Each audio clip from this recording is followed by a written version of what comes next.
The cruel truth is that bad things can happen where and when you least expect it. I got to know that simple truth the hard way. I thought that I, Alexander Eriksson, a 43-year-old Scandinavian guy, had a perfect life with two great kids, a beautiful, loving wife, good health, a nice home, a good job, helpful parents, many friends, and an economy on a fair level. I had a rather fair-paid job at the community-owned real estate administration, which meant I was responsible for all the school, daycare, and old people's home buildings in the town and surrounding villages. Therefore, the shock hit me hard as hell when I found out that something must be wrong in my current relationship with my wife, Lisa. My nightmare began on an average Thursday evening when I was cleaning the new hobby room in my basement. I got the hobby room after replacing the oil burner and 3,000-liter oil tank with a simple connection to the municipal central system, which only needed a small box on the wall. I had painted the whole room and laid a new floor. I had packed all the junk in different garbage bags for transport to the recycling station when I needed a small bag for some plastic jars and bottles. I went up to the kitchen and took a grocery bag from the cupboard where we kept used bags. Those plastic bags are perfect for such use. Nothing strange with that bag I had taken. It had the usual big, colorful logo from the supermarket chain where we did our shopping. But when I laid the first item in it, I noted a receipt on the bottom of the bag. I can't explain to this very day why I took up that receipt. I never cared what we paid for groceries. However, it was now that everything went wrong because I noted that the receipt was from a supermarket in a town 35 kilometers from our hometown, and my wife Lisa had done the shopping at a date and a time when she ought to have been at work. Lisa had no duties out of town at her work as a bank teller, and if she had done such an unusual thing, she would have told me because she always told me a lot of gossip about what happened at the bank where she worked. Of course, I could have asked her at once, but I didn't expect to get the truth. So I decided to find out the real truth in other ways, though I got a strange feeling that I might not like the answer. Lisa is a very gorgeous, tall, blonde, Nordic beauty, mother of 2 children, and she looks much younger than her 39 years. I was a rather average guy when I met Lisa at a dance. I was neither rich nor a famous sports star, not even a tough guy who had done army service in some special unit. I had seen Lisa before and even danced with her, but I never before made any serious attempts to get any close relationship with her. This evening was different. I don't know why I found her so overwhelming that evening, and I held her closer, praised her hair, dress, and perfume, but didn't expect any results of such simple courting, especially not when she was surrounded by many attractive guys during the whole evening. Therefore, I was happy to get a second dance with her, which was a slow tune. I was both surprised and proud when Lisa pulled me tight, whispering in my ear, "Save the last dance for me." Of course I did it. After that memorable last dance, she came with me to my apartment where we, after some tender necking, ended up naked in my bed, and after some further necking, she was ready for the deed. Then she began to cry and said that she was very happy because it was almost a year since any of her lovers had brought her to such heights as I had done. We continued to date, and our intimacy got better every time we did it. Soon, both of us were madly in love. Our wedding was 2 years later when she was 25 and I was 29. Our kids, Linda and Lucas, came 3 and 5 years after the wedding. Both Lisa and I had broken relations and several partners before we got together, which we regarded as an advantage because it had taught both of us that the grass isn't greener on the other side of the fence. Lisa never denied that she got many advances when she was out with her girl gang, and sometimes even when she and I were out. But I never doubted her when she told me that it was rather annoying to be the target of men and that she was happy with me, and our intimacy was great for her. The question was, why in the hell had she been in the next town during her working time? I really hoped to get an innocent reply, but the bad feelings remained. Lisa's best friend, Anna Granlund, was living in their native village about 15 kilometers outside the town. Due to technical reasons, a cell phone provider other than ours had the best connection in that village, so the people there preferred to use that provider's net. Lisa's and Anna's long calls would be expensive with roaming between two different cell phone providers, so they preferred to use the wired phone with a low monthly flat rate and nothing extra paid for used time. Though I felt like a jerk for doing it, I decided to set up a simple trap for Lisa. On Saturday, when she got her hair done for a party we were invited to later that evening, I bought an electronic phone recording unit, installed it in my home office in the basement, and tested it. On Monday evening, I activated my trap by telling Lisa, "A guy at my job told me a very funny thing today. He said he had seen a real look-alike to you in the next town last week. She looked almost like your twin sister," he said. "Have you heard about her before?" I noted a split second of worry on her face when she replied, "No, but it would be nice to see and know her." Lisa usually got home 1 hour before me, and if Anna, who worked as a nurse, happened to be at home, then they used to have a long chat on the phone.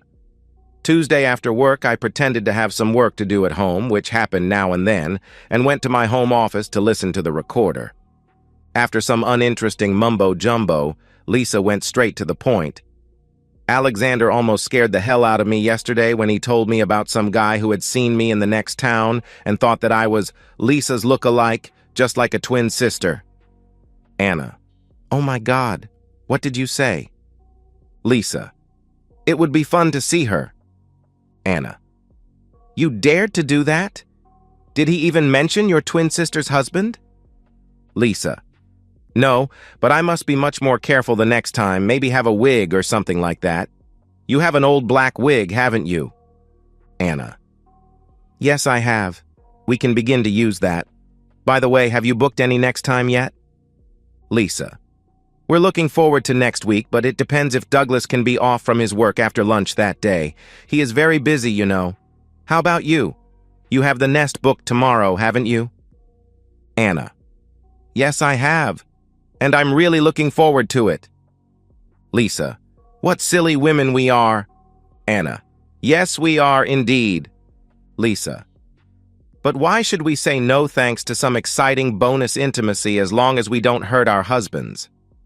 Anna: "Even they'll get what they need, don't you agree?" Lisa did, and thereafter they began to talk about Lisa's big 40-year party that I had promised to organize as a kind of surprise party for her.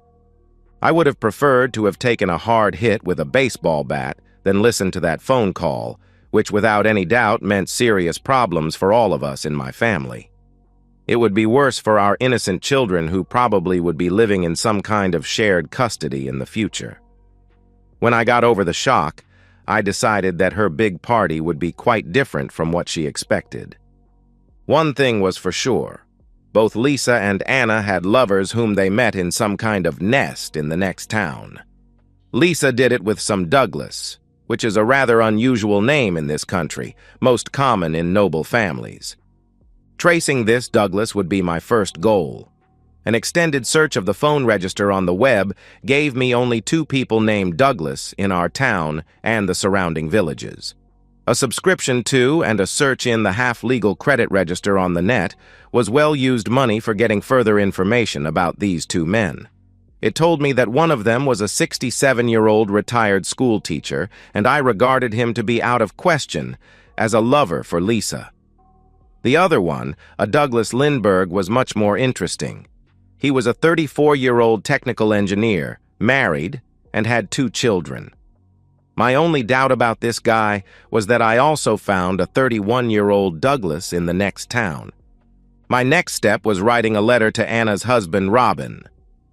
"Dear Robin, you ought to know what many of your friends and acquaintances already know, that Anna is cheating on you with a lover boy, your faithful friends." Lisa immediately saw that something was wrong with me when I got into the kitchen. I told her that I didn't feel well and intended to take a walk to get some fresh air. I went out and mailed the letter to Robin. He would read it about the same time as Anna got back home, new from her date in the next town. During my walk to the mailbox, I was thinking about Anna and Lisa's love nest, and after some time I remembered that some years ago one of Anna's friends had met a guy from the next town and moved together with him there.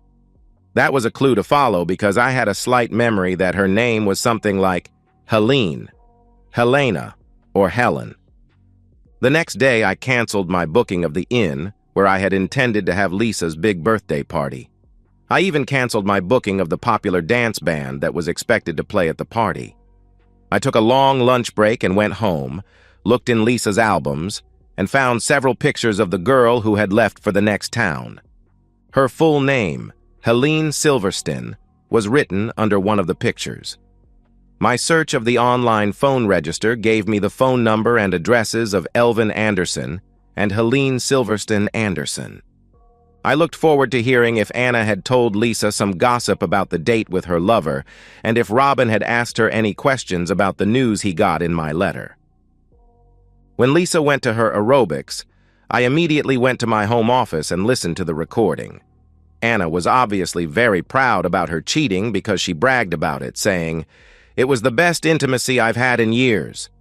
I must confess that though Robin is very good in bed, Bongo is better. He is bigger, lasts longer, and recovers fast, so I have a great time almost the whole time we are together. Lisa: Sounds great. Are you in love with him, and have you already booked your next date? Anna: Yes, we booked the same time next week. I need that great time every week. It's an intensive desire for me. Lisa: Please be careful when you are doing it so often.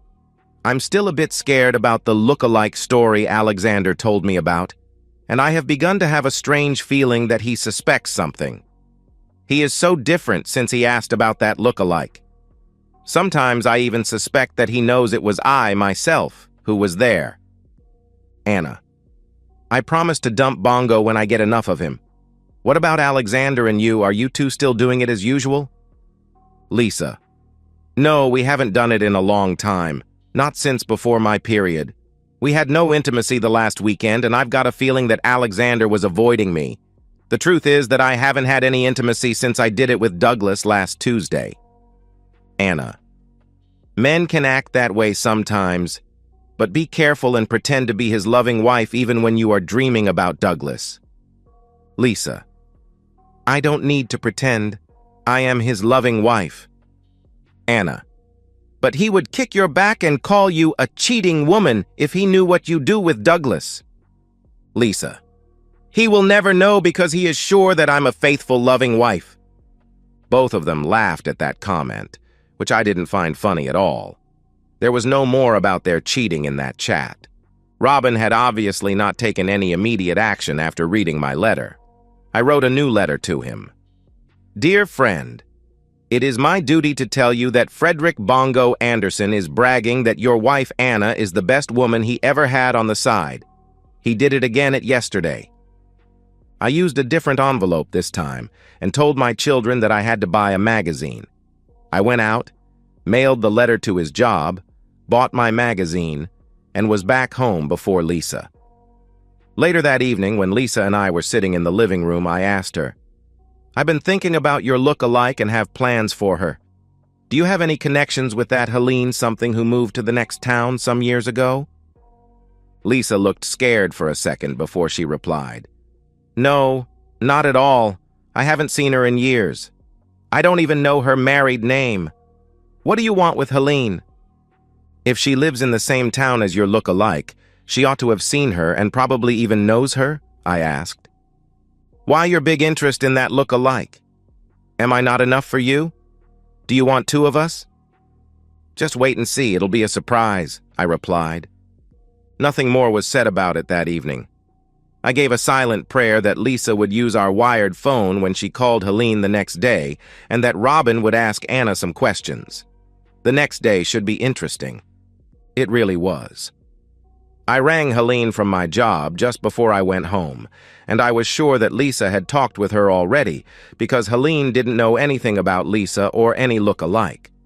I told her some mumbo-jumbo that people who knew Lisa had seen her look alike, and I had some plans to hire her to do something at Lisa's big party. Lisa looked very stressed when I came home after work. I was sure that she had been crying. I asked her, "What's wrong? Are you or any of our children ill or hurt?" After some hesitation, Lisa replied, "No, nothing wrong with me, but I feel so sorry for Anna because Robin was taken to the police station." I had to pretend to be surprised. Robin? What the hell has he done to end up there? Robin was involved in a fight, and the other man was taken to the hospital. Robin? Fighting? I can't believe that. He must have a damn good reason to get involved in a fight. Why did he do that? Once again, Lisa hesitated before she replied, I really wish I knew. He's probably already out. A fighter is usually out after a few hours. Call Anna if you don't believe me. Lisa rang Anna, and though I didn't hear what Anna said, I understood that she was in a terrible mess. After Lisa hung up the phone, she decided to go there and try to comfort Anna. When Lisa had left, I went to my office and listened to my recordings. As expected, the first one was to Helene, and they agreed that Helene wouldn't know anything when I rang her. Then Lisa booked Anita's apartment for the Thursday next week. I didn't get any clue who Anita was or why Helene let her friends use the apartment as a love nest. Then I listened to a call from Anna. She was very upset and shouted, "Oh my God! Robin was at Bongo's work and beat him so seriously that he was taken to the hospital in an ambulance. Robin was taken to the police station and kept there. He must have found out about Bongo's and my affair, and I'm sure that he will throw me out of the house. Oh, holy Lord, what shall I do?" Calm down, for heaven's sake. Robin can't throw you out of the house. Don't you own half of it? Lisa asked. No, I don't. It is in his name only. It doesn't matter. You have a right to stay there even if Robin wants a divorce. He doesn't have any legal right to throw you out, at least not before the divorce is final after 6 months, replied Lisa. I'm sure he will. How in the hell could I have been so damn stupid that I met that damn Bongo so often? We ought to have been much more discreet and careful.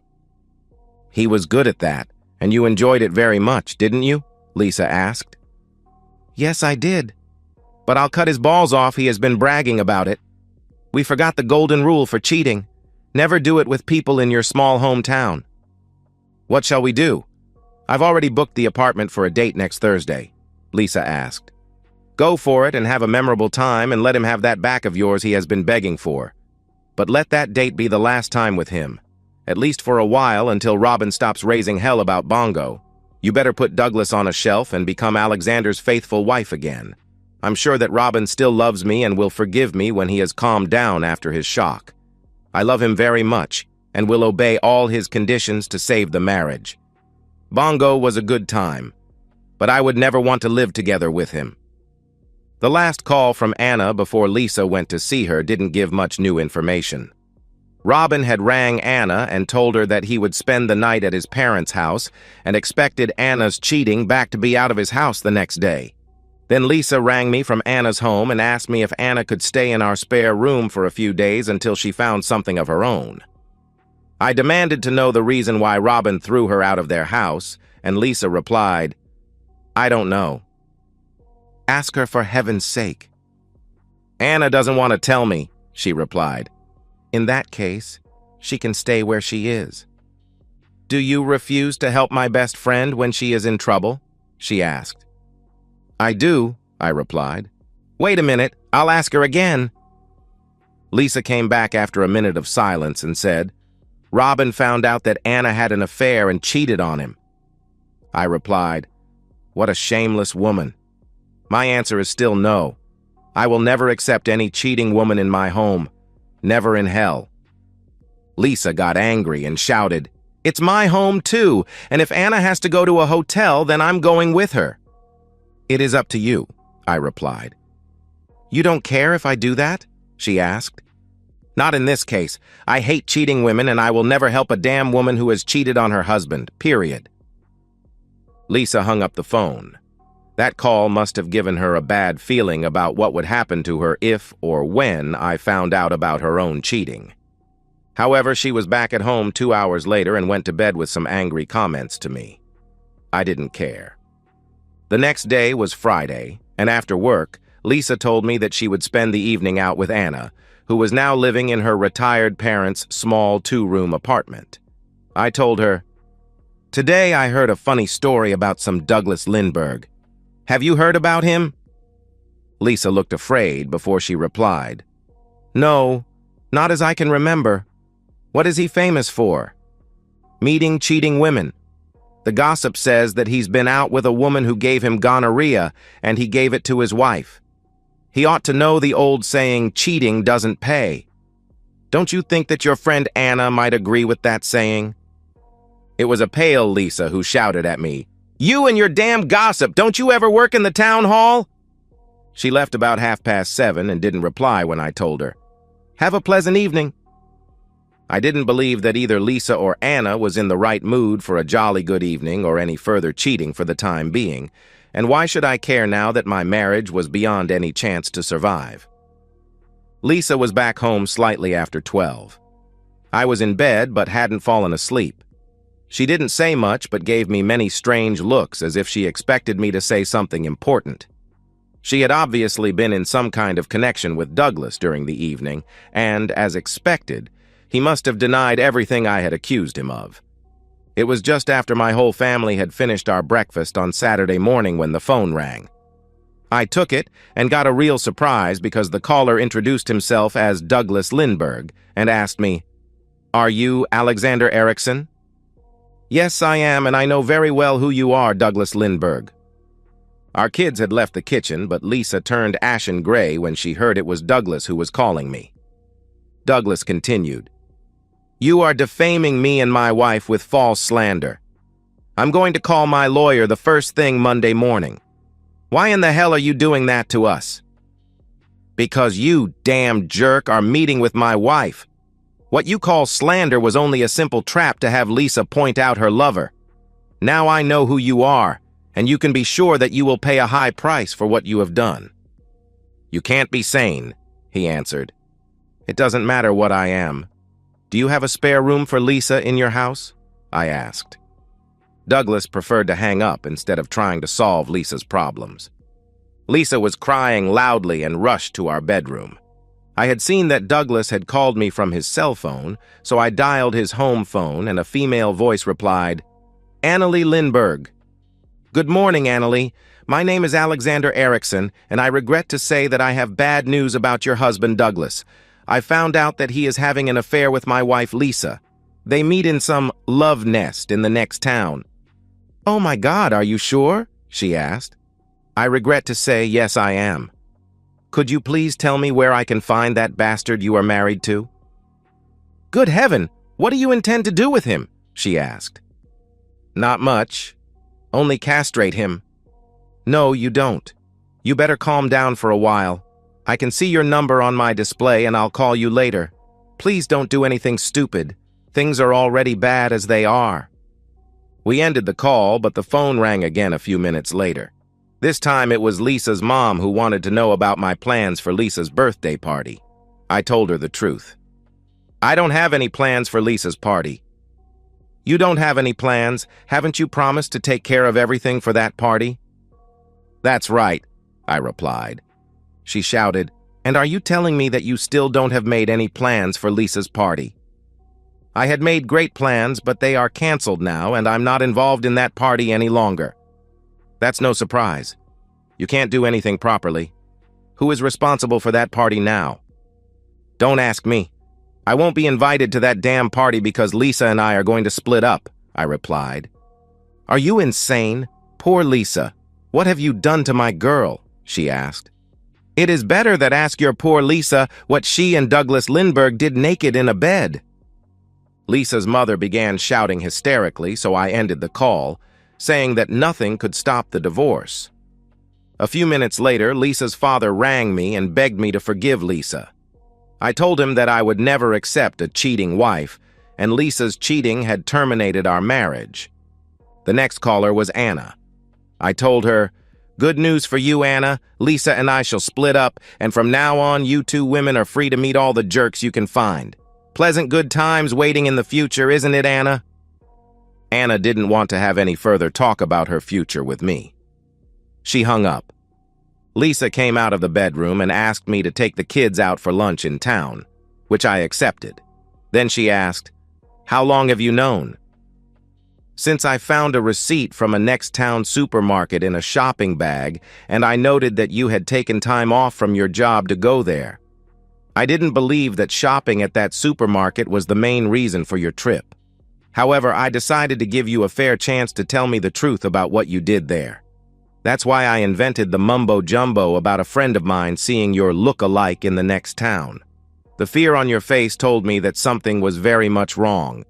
Instead of confessing that you had been there for some reason, you pretended to know nothing. Why did you see Douglas there, and how is Helene involved in your cheating? Because we could use an apartment that belongs to a sister of Helene's husband. She is working as a nurse for the United Nations in Lebanon for a year. Is she really okay with that, Anna? You and probably some other woman are using her home as some kind of cheating house? That's not true. I confess that I have cheated, but it's not fair to call me a whore. I regret what I've done, and I'm sorry and ashamed, but I didn't do it for money. A whore is clever enough to charge for her service, but Douglas must regard you as a damn stupid woman when you did it for free. How many times did you see that Douglas there? And how many other men before him? I noted a slight hesitation before Lisa replied, Douglas is my first and only fling, and I met him only once. That's all. Not much for cheating. I knew she lied about seeing Douglas more than once, so I replied, maybe not much in your opinion, but enough to terminate marriages. Have Douglas and you booked more dates, and have you planned to leave me and marry Douglas? More lies from Lisa. No, of course not. It was only a one-time fling, and we didn't talk about any future together. I don't love him. He was only a one-time experience, and to be honest, he wasn't better than you anyway. He was different, but not better. Intimacy with you is much better because I love you. You lied straight to my face when I asked you about Helene, and she pretended that she had never heard about you when I called her. Guess what I had seen in your girl party album before I asked you about Helene, and I rang her to ask about you. Isn't it funny that both she and you forgot that she was here at your party in this house less than 6 months ago? Oh my God! What have I done? How could I have been so damn stupid? She answered. Even I might be stupid, but not stupid enough to accept such crap without finding the reason why you did it. I was sure that you cheated me, but didn't know with whom. Not until I got a letter with a scent of perfume in which I was told to look for a guy named Douglas, who obviously was allowed to get into your pants. I didn't know any Douglas, so I once again triggered a simple trap with a lie about his gonorrhea. You got worried and called him yesterday evening, which made him mad enough to call me and introduce himself. The letter was a lie because I couldn't mention the phone tapping. If both Robin and I had got letters, then perhaps Lisa would think Helene or someone else who knew about her cheating was the sender. Lisa began to sob and asked, Is there any chance for us to get past this horror? Please don't ask me such questions this horrible day. Our problems are already out in public. I've talked with your parents, with Douglas's wife, and with Anna. Lisa was ashen gray and sobbed, Oh my God! Then I asked her, Am I really so damn bad that you felt it necessary to sneak away for short times with a hound like this married Douglas? Is the family life in this house such a lousy living that it is not worth caring about? She didn't reply because the kids came in for lunch and I took them with me to a restaurant they liked. Back home again, I told Lisa to move her things to the guest room. In my home office, I checked the phone recorder. The only call was from her mother, who was more worried about the canceled big birthday party than about Lisa's marriage problems. Then I rang Helene and told her that Lisa had confessed everything and had accused her of renting out her husband's sister's apartment for prostitution. I told her that it was against the law and that I intended to send information to the real estate company which owns that house because, in a such case, they would have a legal right to cancel the renting contract. I asked if her husband and his sister knew about her business. Of course, it was a nasty bluff call and nothing would happen to the apartment, but I was sure that Helene didn't sleep very well for a while. Anna's husband, Robin, was the next on my list. I rang him and we exchanged some information. He told me that Anna had confessed that she had met Bongo 5 times, but Lisa had only done it 3 times. Bongo's wife had decided to go for divorce, and even Robin had found divorce to be the only available solution. I told him that even I was for it. Lisa packed an overnight bag and said that she would spend the rest of the weekend at her parents' house and comfort Anna, who was in a terrible mess. I didn't care what she did. Annalie Lindbergh rang me on Sunday morning and told me that she and Douglas had a serious talk about their future.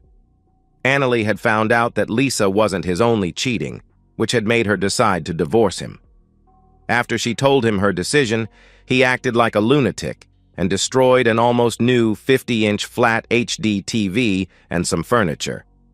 She said that by doing that, Douglas burned all his bridges, so it now was impossible to forgive him. Douglas had packed a suitcase and left the house. She didn't know where he was for the time being. I told her that I was also going for divorce and that Anna's husband, Robin, and Bongo's wife would do the same. Lisa didn't come home until Monday morning just before she went to her job. One of the girls at my job had a sister working at the same bank as Lisa. Therefore, I got to know that Annalie had gone to the bank as soon as it opened on Monday morning and had thrown eggs at Lisa and screamed loudly that she was a damn cheating woman who had messed with her husband. It was a real scandal, and rather soon, with the usual gossip magnification, it was well known in town. Lisa went home immediately afterward and took the week off, which she spent at her parents' house. I was there on Tuesday with the divorce papers. Though I saw Lisa in the window, it was her mother who opened the door and accused me of being a damn old-fashioned Puritan who couldn't forgive his pretty, loving wife for a small mistake. I replied, "Lisa's and Anna's minor mistake caused broken homes for 9 children and 8 adults. I can hardly believe that any of us 17 victims will ever agree with you." She took the envelope without any further comments and closed the door with a loud bang. About a week after Lisa had returned back home and had accepted that our marriage had been crushed, we began our negotiations about the divorce. To my great pleasure, our meetings went much better than expected. We were able to talk without cursing, screaming, or shouting. I accepted that she bought my half of the house so the children could have their base in the old home and visit me as often as they wanted. Lisa's parents sold their house and moved to an apartment. As Lisa was their only child, they gave her the money she needed to buy my part of the house, the furniture, and almost everything else in our home. I found a nice apartment and acceptable distance from the old home, so it would be easy for the children to come to my place. Douglas refused to have any connection with Lisa after they got caught, which made her completely mad when they met one evening at a bar. One of the women in Lisa's girl gang told me later how Lisa had bragged that it would be easy for a nice woman like her to find a new man, much better than me. But real life in a small town can be quite different because almost all those good men were already taken, and her reputation as a dumped, cheating woman cooled off some attractive singles.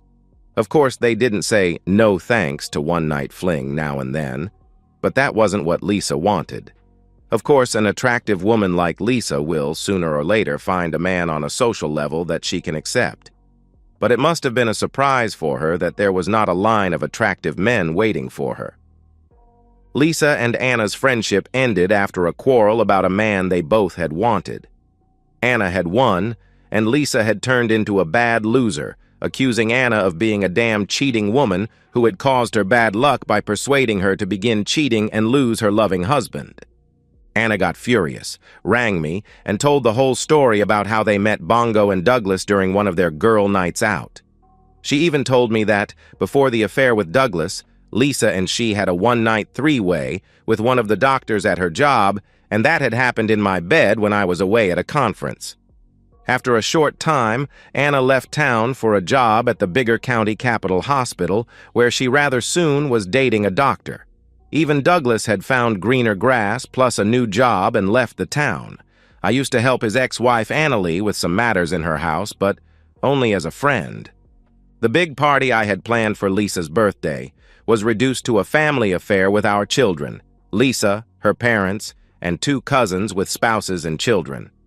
I had better luck than Lisa at finding a spouse because I met a handsome female 42-year-old lawyer on a dating site.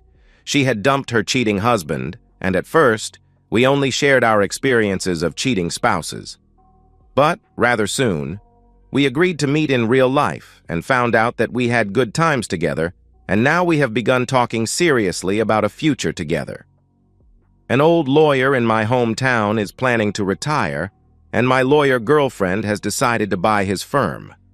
Her daughter is the same age as my children, and they are going very well together. And that's the end of today's story. If you enjoyed it, please give this video a thumbs up and drop a comment below. Your support helps the algorithm push my content further. If you're new to the channel, don't forget to hit that subscribe button. It really helps me keep creating more stories for you. Thanks for watching, and I'll see you in the next one.